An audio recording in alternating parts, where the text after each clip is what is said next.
Hello and welcome to episode number 71 of Week in Review. My name is Sean, and on this week's show we're talking about Aladdin, Booksmart, A Plague Tale: Innocence, and we're looking forward to this week's new releases. We'll start alphabetically this week with Aladdin. And Aladdin is a movie that I love dearly. I talked about the 1992 version last week, and I was actually very excited for this movie the closer it got to release.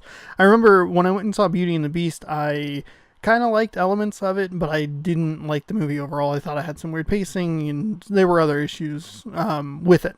But for whatever reason, it clicked in my head. I was like, oh, they're going to do Aladdin, which is the first of the live-action remakes they've done that I actually care about. I was actually really excited because I liked the way they did the musical numbers. I thought that the set design was really interesting in Beauty and the Beast, and I was like, man, they could do something cool with Aladdin.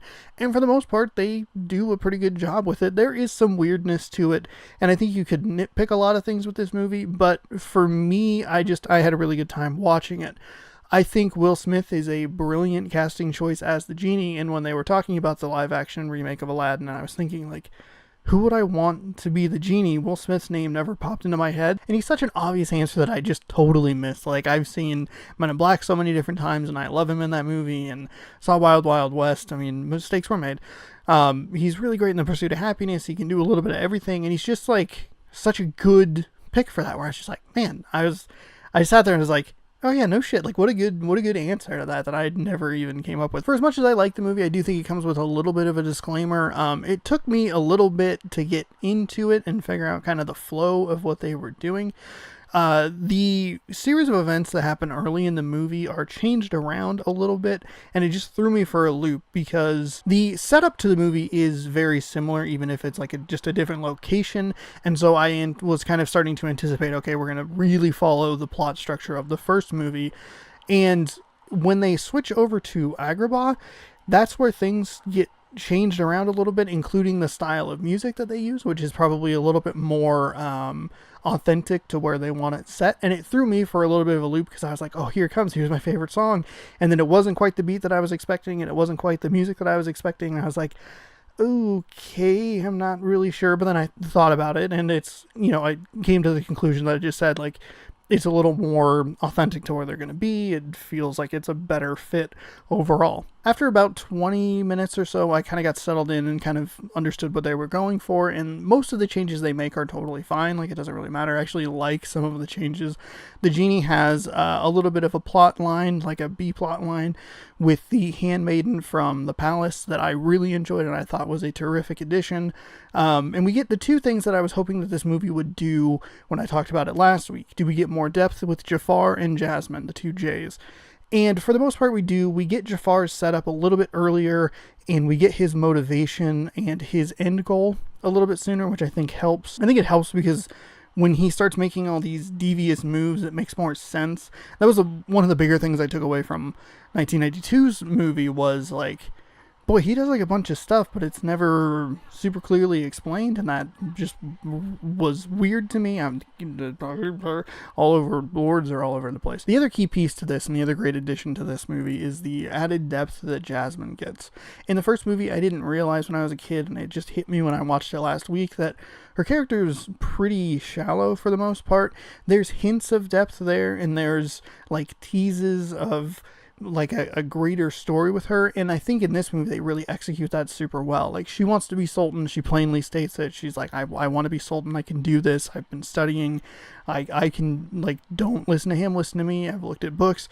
And watching them constantly undermine her and watching her not get fazed, she gets frustrated, but she doesn't ever get fazed by it, is really, really awesome. There's a new song that she gets to sing. It's in 2 parts, and I thought that they were both very well done. Specifically the second part, in the kind of culminating final third act, where she not only gets to tell her dad throughout the movie, I want to be Sultan, I can do this. She gets to show him how well she would do being the ruler of the kingdom. Throughout the movie, she talks about how much she loves the people of Agrabah, how sad her mom would be at the state of the city because her mom has been killed in this movie. And I think Jafar did it because he says something early on along the lines of, you'll see what happens when people underestimate me. and kicks someone down a well. And then later in the movie, it's revealed that her mom has been killed. And Aladdin specifically says, the people of Agrabah didn't kill your mom. The people of Agrabah loved your mom. And just for some reason, those two lines really stuck to me. And I was like, did Jafar do this as like a power play? Is that like a very subtle hint at how evil Jafar is? I don't know that for sure, but it could be. Sorry, blinds. The movie is fun and funny, and it was entertaining and engaging throughout. Aladdin is kind of a weird pick, though, for a live-action adaptation, considering how many of the elements are fantastical and animated. I mean, you're talking about Raja, Abu, Iago, the magic carpet, and Genie, least of which Genie, or most of which Genie, is computer animated. And at some point you wonder, where does that scale tip to, like, we should have just made this an animated movie, like an animated remake? I think that you could do an animated remake and take this basic, like, plot structure that they did and make something really good with it. You could even do, like, a 3D computer animated sort of thing, like a Wreck-It Ralph or a Frozen, and have, like, a really effective movie. But as it stands, I really enjoyed it. There are a couple things you could probably nitpick this movie for. The biggest change in the movie is the climactic series of events that I didn't really like. I prefer the original one because I think it flows together and it makes more sense how Aladdin is able to kind of dupe Jafar into using his third wish poorly, I guess is a way to describe that, like kind of baiting him into, oh, you're only second best, what happens if you're first best, and baiting him in that way. Because of the way they do it in this movie, it kind of feels a little forced and weird because Aladdin and Jafar don't actually have a ton of on-screen time together, and when they do, it's fairly early, and so it just doesn't make the most sense in the world. But it was at the point where I was like, I don't care. Like, I'm having a good time with it. There are two shots in this movie that were very confusing and weirdly disorienting. There's a shot where Aladdin comes in from this corner of the screen that I'm pointing at. And he comes in... Hang on, wait, hold on, hang on. I wish I had a telestrator for this. This would be great. He comes in here and he goes moving up into the one corner and then... I want to be the John Matt. I want to be the John Madden of YouTube. But Aladdin comes in from the bottom right-hand corner of the screen towards the upper left. And it looks like he's supposed to hit the top of the cave, and I was waiting for it to drop. But when the angle cuts, he actually is hitting the bottom part of the cave, and he was like safe. And I was like, man, that shot was incredibly weird. It was only bested later in the Whole New World song. There's a part where they come in from a weird angle where it looks like they are moving from the back of the screen to the front, but I think they're supposed to be moving from the left to the right. And it's just like, it like took me out of it, where I was like, that was where they went from who to where. And it was very, very odd. The performances are great. I mean, I started with talking about the Genie. I think everyone's actually very good in this movie. I think the best performance is Jasmine. I think she is just terrific. I really, I have a soft spot in my heart for Jasmine. Number one on the charts, number one in my heart. But at the same time, I think that she's just so interesting and engaging and so much deeper and better in this movie than she is in the 1992 Aladdin. And that's the thing that I kind of walked away with this, where I was like, they made a lot of steps forward in this movie by making it a little bit deeper, making it a little more rich with character development.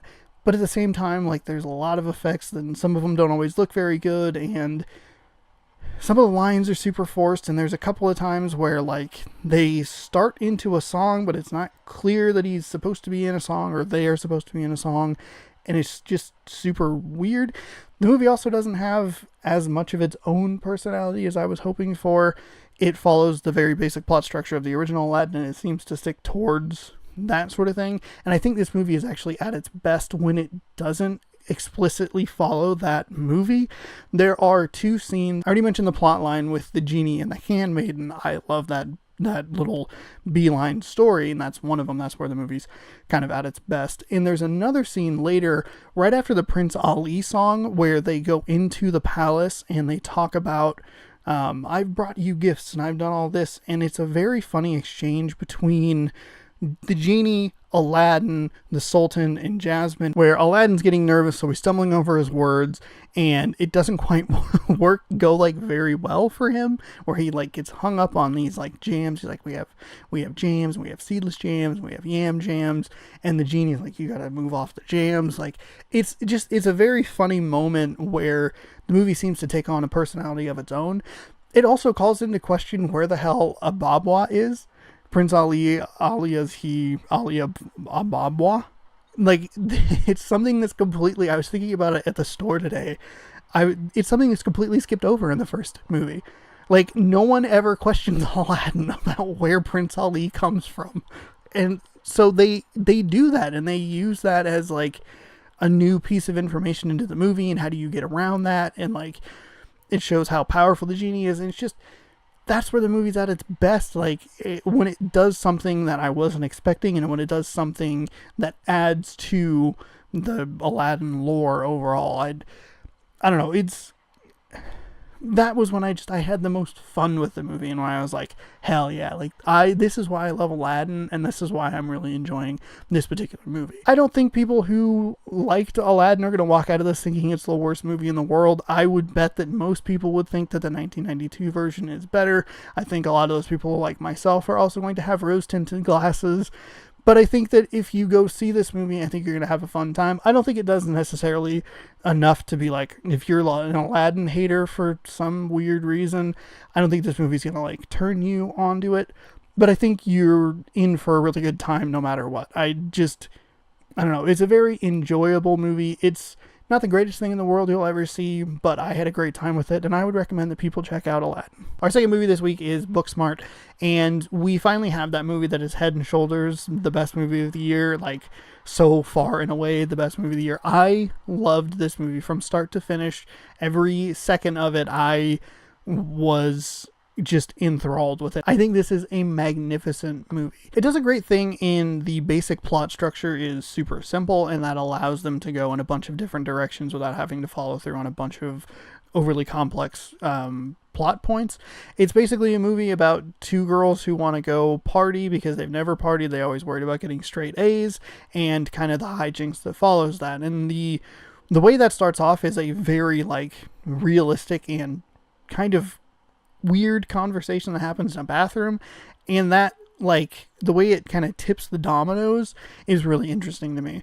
This movie is led by two fantastic performances from the leads, but there are also three magnificent performances, including one that is just, it makes me smile just thinking about it. Like, I loved him. It's the character James in this movie, who just shows up. Whoever they found to act in this movie for this particular character, I don't know if he knew that he was filming a movie. He's just that, like, much of almost like a chameleon, where he just feels like some dude. They're like, hey, you're in high school, you want to come hang out and film this movie? And he's like, yeah, who do you want me to be? And they're like, you just be you, and we'll make it work. Every time he shows up on screen, he is just a gem and a joy.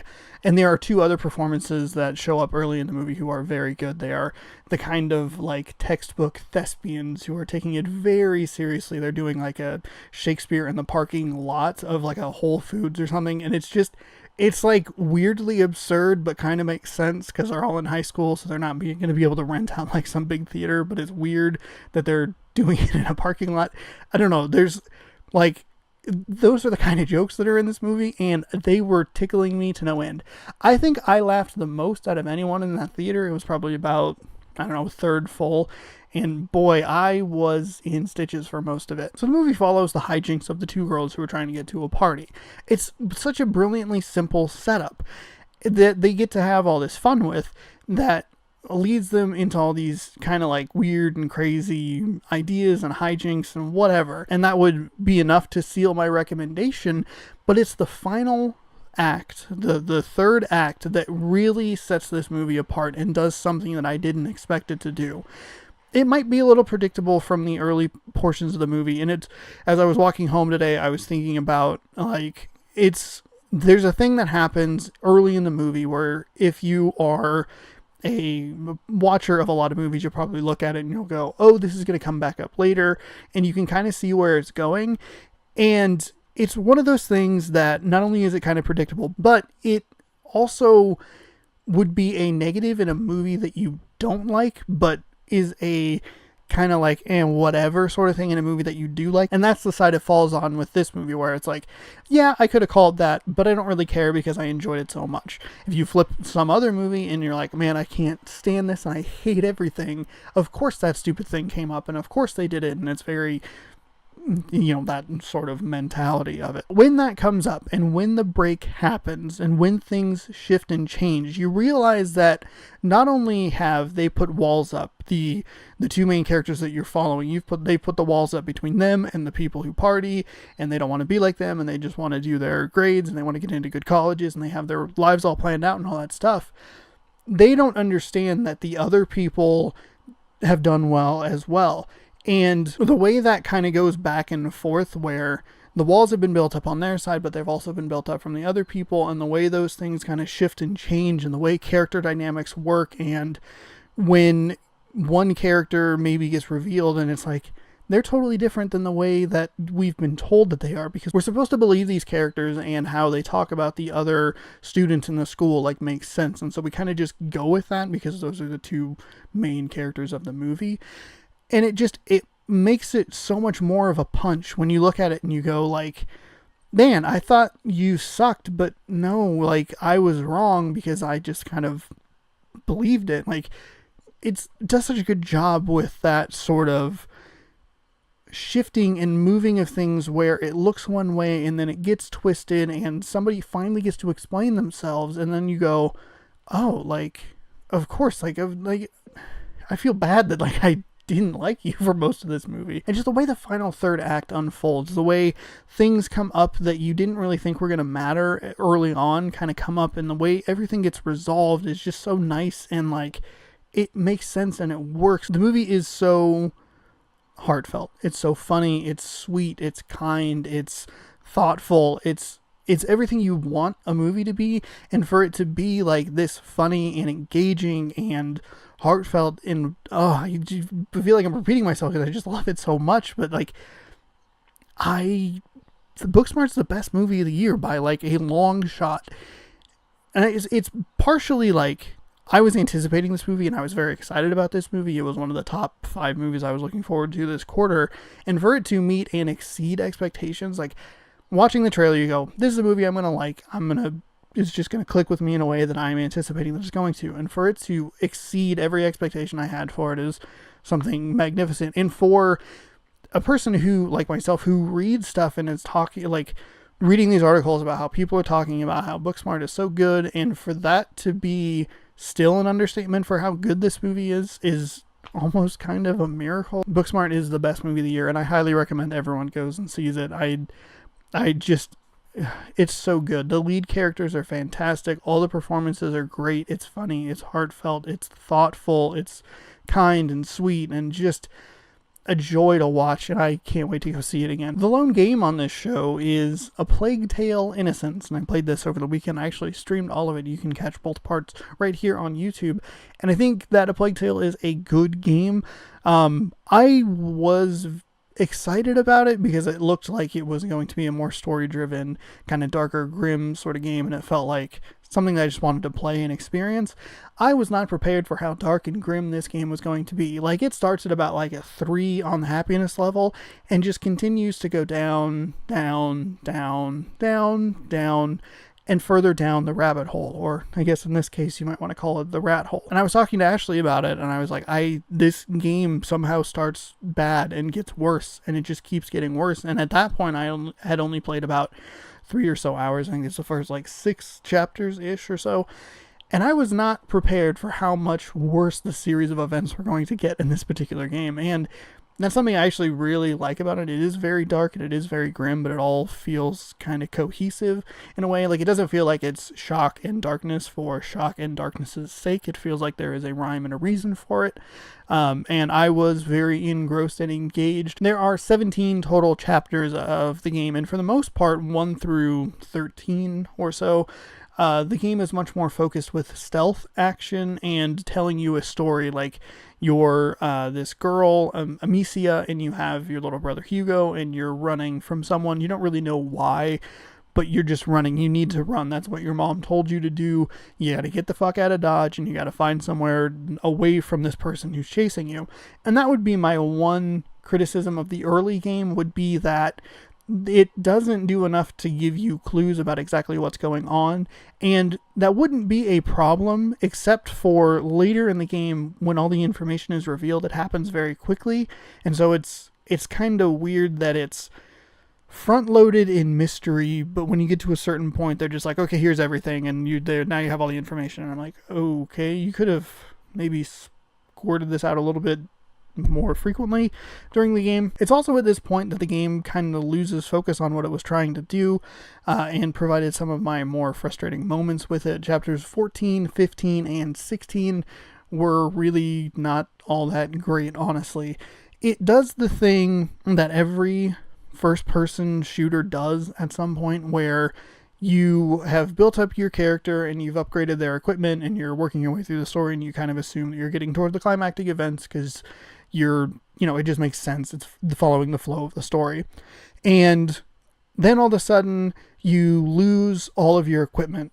And with what this game does is, instead of playing as one character, all of a sudden you're playing as a different character who has no abilities and no weapons to use, and you have to do a very long stealth section or stealth chapter, not even a section, it's a whole chapter that's like 55 minutes long, and it's not that fun, and I wanted it to be done, and I started getting really impatient, which added to my own frustration. The game then kind of changes what it was to what it ends up being at the end, and that is a more combat focused type of game that doesn't really work with how they've set up the first 13 chapters. Like, the idea is that, with very few exceptions, the combat should be used as a last resort, and for it to be the focal point of the final 2 chapters or so makes it really frustrating and very annoying. Like, if you go back and watch the streams, boy, do I get really angry with it, because it's not the strong suit of the game. The strong suit of this game is its story. The strong suit is its tone, its style, and its stealth mechanics, not the action sequences. The game also has a couple of very obvious plot obviousies. I don't really know how to phrase that, but there were multiple times in this game where the way they do something goes, oh, I know what's going to happen. That happened 3 separate times, and all of them felt like super cheap, and like, okay, I saw that coming. And it kind of, I don't know, it just adds to like a frustration of, this didn't need to happen, but it kind of did for the plot, I guess, but it still didn't. And it's weird, because the game really wants you to believe that it's like this big revelation of what happened, and you go like, I knew that exactly when it happened.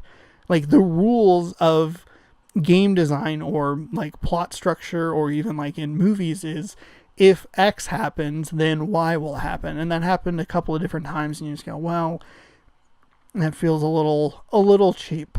Overall, I think A Plague Tale is a very interesting game to play. I was engrossed through most of it.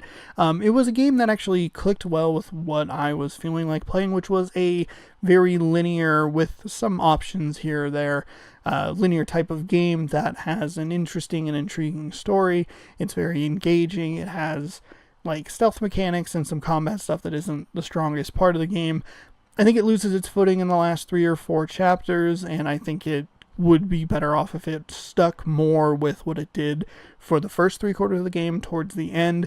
It also has a completely unnecessary and very bad boss battle that doesn't make any sense, because there's no other boss battle. Like, if you had incorporated that early into the game, okay, I can understand, but for some reason they had the need to put one in right at the end, right when I was kind of done, and I was like, I really just would like to wrap this up, and I don't want to deal with this situation. I think it's a game worth checking out if you're looking for a single-player, story-focused game. I think it is worth a look. Finally, on this week's show, we'll talk about the new releases. There is exactly 1 item from each category this week. Climax is on Blu-ray, Rocket Man is in theaters, and Void Bastards is on the Xbox One, day 1 with Game Pass. And as for the streams this week, it's going to be kind of a weird week because I'm going down to the Volume Music Festival. I can't even say it, but I'm going to it. And then I'm going to go see Rocket Man on Thursday. So there's no stream Thursday, no stream Friday, and most likely no stream on Saturday. Instead, I'm going to do one tonight, or Tuesday, I should just say, and Wednesday. And then I did one on Monday to kind of make up for that sort of stuff. And there will be one on Sunday. It'll probably be a little bit of a shorter stream. I don't know what exactly it'll be. You can follow me on Twitter at ShaunosaurusRex or Instagram.com/ShaunosaurusRex, or you can subscribe here on YouTube, or you can go over to Twitch.tv/ you'll probably know what it is. Say it with me, ShaunosaurusRex, and you'll be all notified and ready for when I go live with whatever random game pops in my head. Last week I played Monopoly for some reason. It sounded like a good idea at the time. It's not a good game. It's very bad. Broken in a lot of ways. So that's the stream schedule this week. It'll be back to normal next week, and I'm actually going to move the Thursday streams to Wednesday. There are a lot of movies coming out, so I figure why not go see a bunch of movies on Thursday? I did it last week and went and saw a double feature on a Thursday night, and I only got 4 hours of sleep on a Friday, and then somehow managed to stay all the way up until midnight. So there you go. Shout out to caffeine. Thank you so much for watching this week's episode of Week in Review. If you like the content, scroll on down and hit that subscribe button. And if you want, you can leave me a comment by scrolling down just a little bit more, and you can tell me what you thought of Aladdin, or Booksmart, or A Plague Tale: Innocence. What are you looking forward to coming out in the near future? And then, because it's close, I mentioned this last week, you can let me know your wild E3 predictions. Be sure to head over to twitch.tv/ again, say it with me, ShaunosaurusRex, and you can follow the streams and watch me play random games. And be sure to check back every Tuesday for more Week in Review. See you next week.